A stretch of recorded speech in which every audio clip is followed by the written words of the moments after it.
Hey guys, it's TJ. You're watching CarnivalSpirits, and this is Daily Spirits. Now, I know that you know that I haven't been participating in Daily Spirits too much as of late. I wanted to let you guys know that it's nothing personal. It's not because I didn't like the topics. It's mostly because of my new job and my ability to stay focused on things. And I guess I should just give a quick, serious shout out to Cali Green 2 Fresh. For one, for coming up with the Daily Spirits idea in the first place. And two, for coming up with this topic. I want to let you guys know that we welcome anybody who wants to make a video to share their encounters with juggalos, because that's what this topic is. I've got a few. I've got more than a few. I've got a fucking shit ton. But I'm going to touch on a few. I want to say most recently, maybe like 5 years ago, this one stuck out in my mind. I was at a 311 concert in Mansfield, Massachusetts at Great Woods. Oh, I'm sorry. What the fuck are they calling it now? The Comcast Center? It doesn't fucking matter. It'll always be Great Woods to me. This is a huge amphitheater. You know, it's where Ozfest would always come to. I've gone there for Rock the Bells. I've seen, Aerosmith, Motley Crue. It's a huge venue. And for this 311 concert, 311 is one of my favorite bands. Yeah, go ahead. Bring on the hate. It doesn't matter. I mean, I know that juggalos, for the most part, are wicked and into, sick shit and, maybe hip-hop. Nah, fuck that. We're into all types of shit. 311 is an extraordinary band, in my opinion. And, I'll be the first one to tell you that their new shit is pretty weak sauce. But when they came out hard. And I only discovered them in 97 when Transistor was out. That's when I first saw them live. And when I saw them live, that's when I got hooked on them. Because they put on a fucking hell of a show. So, I'm at this 311 show. I've been to a fucking ton of them. And let's say like 5 years ago, I think, I was wearing my orange basketball jersey Hatchet Man that I got at the Gathering. At an amphitheater, when you go to a concert that has fucking thousands of people, you've got a lot of tailgating and parking lot parties. I remember running around the joint, and we're drinking throughout the course of the pre-gaming in the parking lot of this venue. Because I'm wearing this Hatchet Man jersey that I've worn in several videos here on CarnivalSpirits. You guys know what I'm talking about. I got whooped at 3 times. And I'm at a 311 concert, for fuck's sake. So out of thousands of people, there were 3 people that, honed in on my jersey and threw me a whoop. Pretty funny. Of course I whooped back, because I'm an old school juggalo. And if any of you noobs out there don't know, if you get whooped at and you don't whoop back, you run the risk of getting pissed on. Just saying. But there was also an encounter inside the venue, not necessarily during 311's performance, but it might have been before, like in between the opener or whatever, where a chick came up and approached me, and we talked, and I told her my name. I said, I go by BstMstR, and as soon as I said that, her face lit up, and she told me that she knew who I was because of my ICP tribute song, Dear Joe and Joey. I've met juggalos who knew who I was because of the music I've made many fucking times, but it's usually at juggalo shows or underground shows, and this one stuck out in my mind because The only reason she approached me in the first place is because she saw the Hatchet Man on my jersey, and we're at a fucking 311 concert. And then to boot, when I told her my name was Beastmaster, she was like, "Oh my God, I know who you are. I know that song you made." That's not how she said it. I don't remember verbatim how the conversation went down. But that was pretty cool. Now, let's go back in time a little more. I want to say 2003-ish. Sometime after the Wraith and before Hell's Pit. That's what I know for sure. I, for a number of years, worked as a solicitor.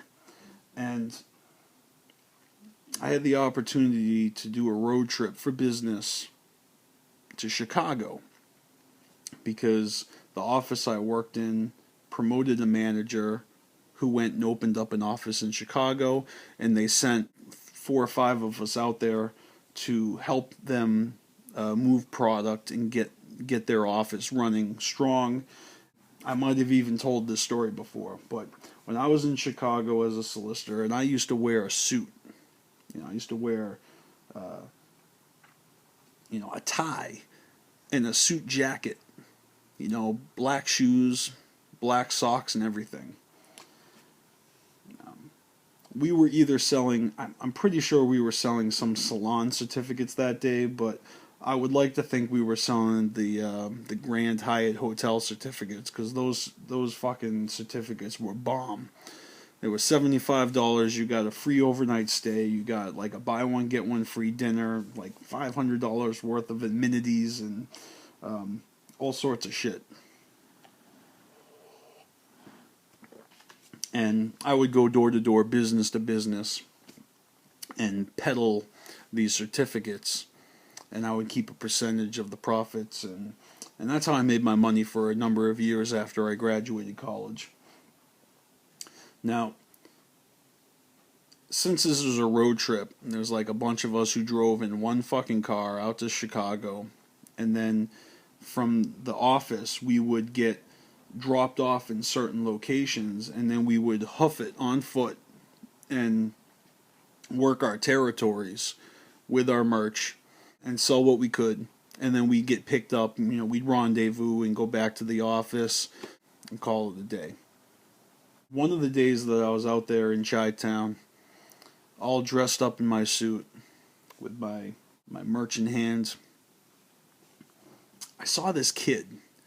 And this kid had what stood out to me in this kid was his hoodie. He was wearing a Wraith hoodie, and he was skateboarding. Now, I don't think he was riding. I think he was just walking with his fucking skateboard. But I couldn't resist. I had to approach this kid, because even though I was in a suit and tie, walking around like a fucking square, I actually had my Hatchet Man charm on underneath my collar and my tie.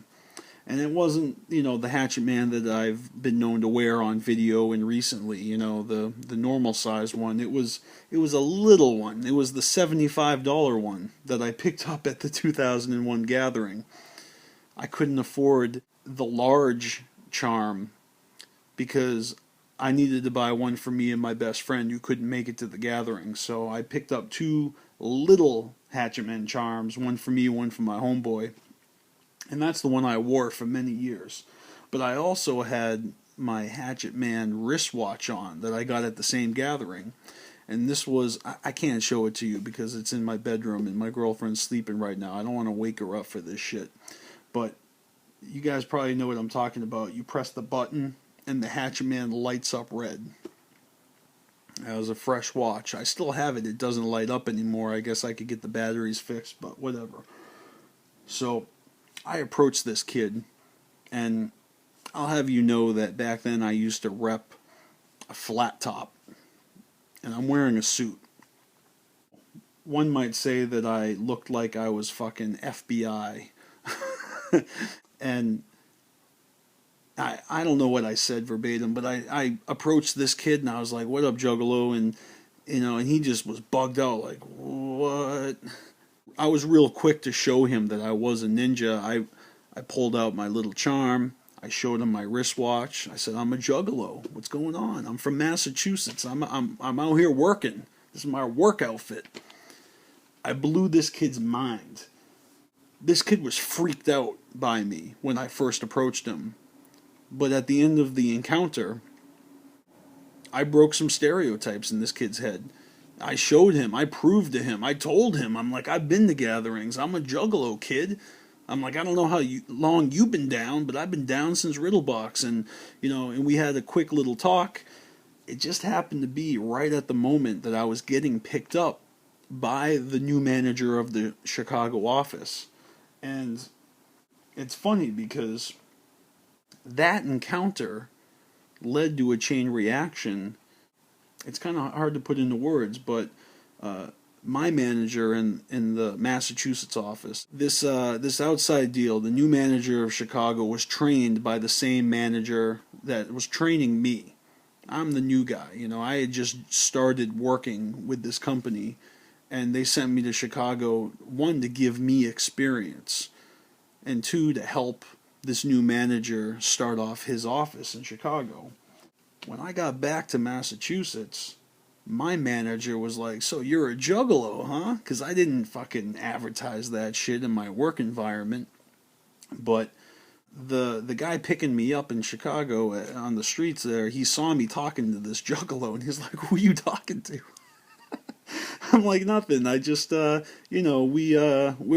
fans of the same band. I saw the thing on his hoodie, and he's like, what band is that? I told him, I'm like, ICP. He's like, oh, he knew. He was like, you're a juggalo? I'm like, yeah, I'm a juggalo, Well, he went and told on me to my manager, and then my manager approached me like, you're a juggalo?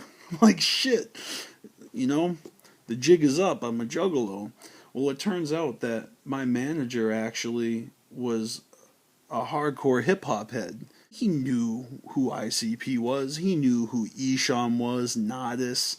Now, I'm getting off topic here, but I'm just saying that encounter in Chicago started a domino effect that led to a friendship between me and my manager, where I hadn't yet recorded my tribute song to ICP, Dear Joe and Joey, but I had it written at the time. And because me and him started talking about our music interests, he started sharing with me things about his life, how he actually auditioned to be a VJ on MTV back in the day, and he lost to Carson Daly. And he actually grew up with DJ Green Lantern.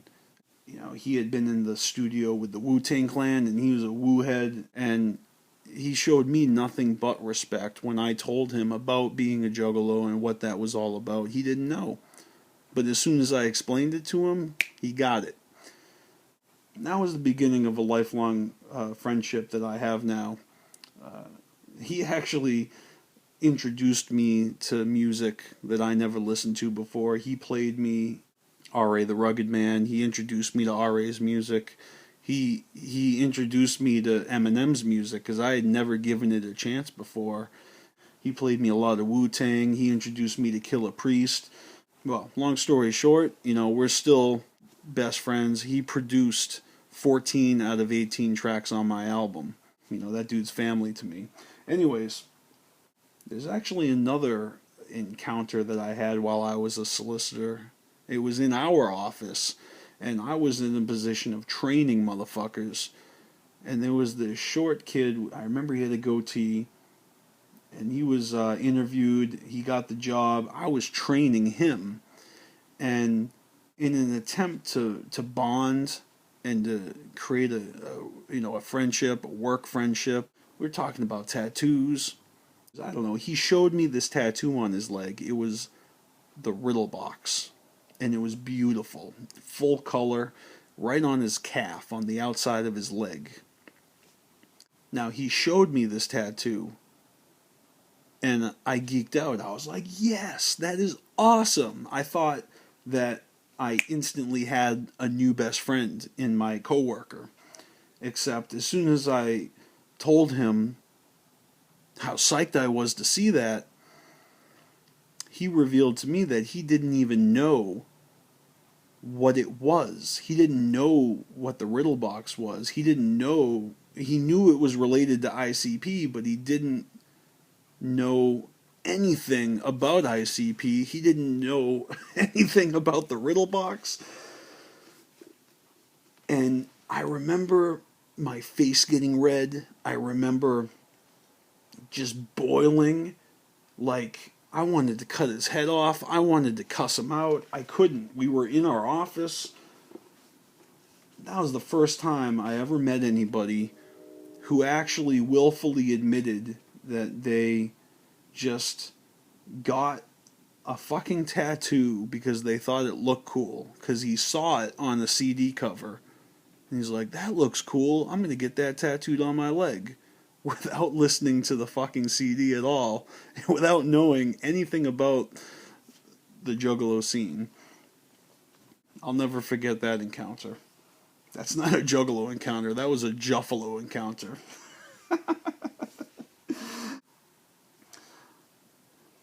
I've got another one for you. I graduated college in 2002. And I went to school in the North Shore. If you guys don't know, I did a speech on the Dark Carnival while I was in college. And I'm sure you guys do know because it has almost 200,000 views on YouTube. That's a fucking mind fuck. But my roommate filmed that speech. I asked him to film it for me because he had access to a nice camera because he was an intern at a television station. So he had TV cameras that he could use. And my roommate was from California. He actually went to high school with James Franco. Couldn't stand the guy. Said he was a fucking jock and a fucking, jerk. But whatever. That's neither here nor there. And I'm only thinking of that because I just recently saw the movie This Is the End, where everybody plays themselves and they go to James Franco's house. Fuck, that movie's fucking hilarious. You gotta check it out. Alright, now I'm really off topic, but so while I was still living in Salem, because that's where we were living, haunted Salem, Mass, where all the witches were hung, we would go to the bars a lot, and in Mass, in the North Shore, and there's a lot of Irish pubs. We were at our favorite bar called Kitty O'Shea's, and I must have been repping something. It might have been a hat, it might have been a t-shirt. I must have had some kind of hatchet man on me where I caught the eye of these two dudes. They saw my hatchet man, they saw my juggaloism somehow in the bar, and they approached me. We started talking. It's like, how often do you bump into juggalos? When you're just out in bars and shit, I guess it's worth noting that I didn't really hang out with too many juggalos. Again, if you've watched my videos a lot, you know that I became a juggalo with my best friend. Me and my best friend discovered that shit together. We fell into the whole subculture together, went to shows together back in 97. But in 98, he moved to Florida and kind of left me behind. That's not the right way to put it. He moved to Florida and I stayed behind to go to school. And I made a lot of friends, and I turned a lot of people onto ICP. So did he. But for the most part, I was the only juggalo that I knew in my circle of friends. And so when I meet a couple of juggalos in the bar, it was cool and not common at all. At least not back in 2002. So, anyways, I went out with these juggalos, and we went to Maggie's. It was a billiards, bar, shooting pool. And that's when these guys introduced me to more of their clique. He's like, yo, this is my brother, this is my other brother, this is my other... They were all fucking brothers. I have to admit, at first I thought that I was hanging out with like this huge, family of blood brothers, but I should really try to wrap this up. I know it's getting kind of long. It turns out that these guys weren't actual brothers. That was just a figure of speech, you know what I mean? It's like juggalo family doesn't mean literal family.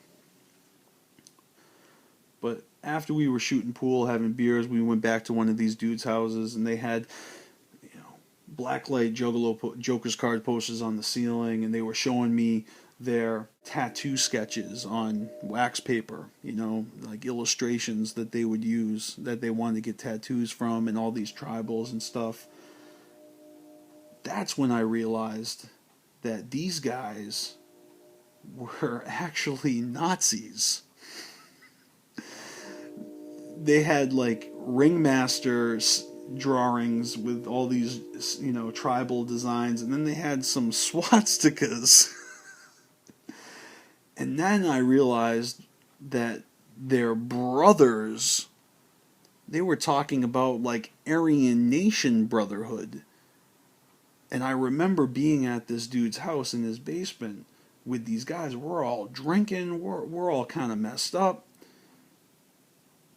We're all bumping music, and we've been reminiscing and talking and having a blast connecting on a juggalo level. I had no idea, because they did a really good job of not saying anything specific about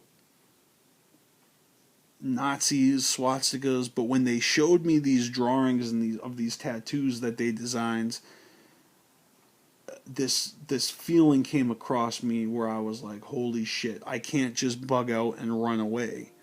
You know, I gotta play it cool. I gotta act like it doesn't bother me.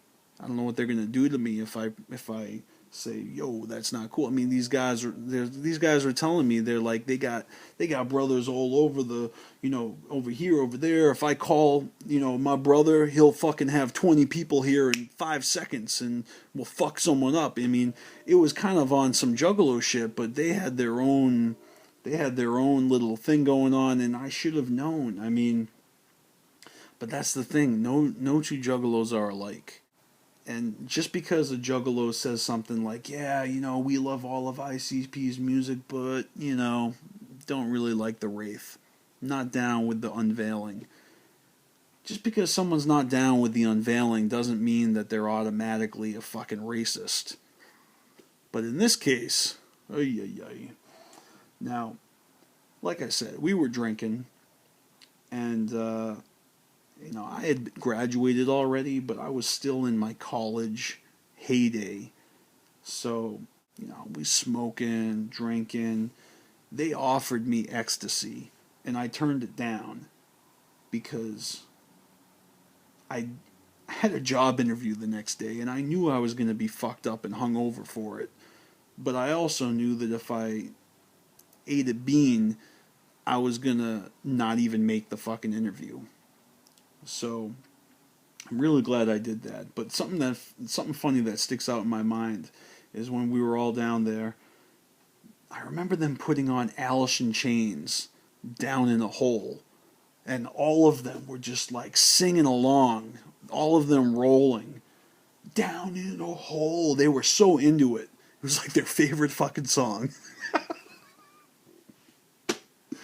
Holy fucking shit.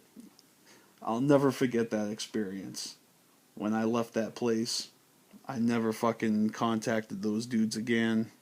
Never seen them again. Like, I put that behind me. That was a freebie. You know, I've had hundreds of experiences meeting juggalos of all kinds. I know a lot of good people that are juggalos. And I know that not all juggalos are good people. But the last story I'll tell you was a really cool one. This is like one of the first times I ever encountered a juggalo that I didn't know. And this was back in 97, maybe 98, early 98. Now, me and my dude, Tommy B, you know, in our own fucking hometown, we would drive the back roads and smoke, you know, burn runs, staying away from the fuzz, and we would go to our, you know, our local haunts, our favorite place to go and party was Hood's Pond. Hood's Pond was like kind of like Area 51. It was like on the border of a couple different towns, you know. I remember one time we went there to kick it, and there was another vehicle parked, and you know, other people partying, and they actually were bumping the Riddle Box, and they had a Hatchet Man on their fucking car, way back in '97 or '98. It was really kind of unbelievable because I swear to you, back then there were not many juggalos. Not in my town, not in my high school. It just didn't seem like there were many juggalos at all. But, I mean, I can't lie to you. When I went to my first ICP show in '97, that venue was sold out and that show was off the hinges. And obviously there were juggalos, but I just didn't know who they were. And this was my introduction to the whole thing. But my introduction to the Dark Carnival, to ICP, it was all through the music, and it was all, you know, me and my best friend, you know, before he moved away. And him moving to Florida was great because that gave me an excuse to go visit him. And I did. I remember I bought a plane ticket for, there was this rendezvous, 1999 in December. ICP said, if you show up at this record store in St. Louis on December 20-something, you'll get a free album, a free CD, and you get to hang out with juggalos and ICP or whatever. Back then, I was all about it. I bought my plane ticket. And then they fucking canceled the event because they realized that you can't have a fucking rendezvous on a street corner in December and expect the weather to comply. So I was screwed. I had to pay a little extra money, and I got my ticket changed to a ticket to Florida, and I spent the turn of the millennium in Florida with my best friend, partying it up. That was a great time. But I'll have you know that they came back as a solution for that failed attempt to gather. In 2000, they started the first annual Juggalo gathering. And I wasn't able to go because of college. But, you know, everything starts somehow. And before they conceived the gathering, they conceived just a random meetup on a random street corner in a random record store. And they were going to give away copies of Psychopathic Riders Dumpin'. That's the album they were going to give away. Anyway, I've been talking for a while. It's been a half an hour. Hope you guys enjoyed this video. I'm BstMstR. Make sure you check out everybody else on this channel. We got a lot of dope videos on this channel. And of course, always remember to fuck off. See ya.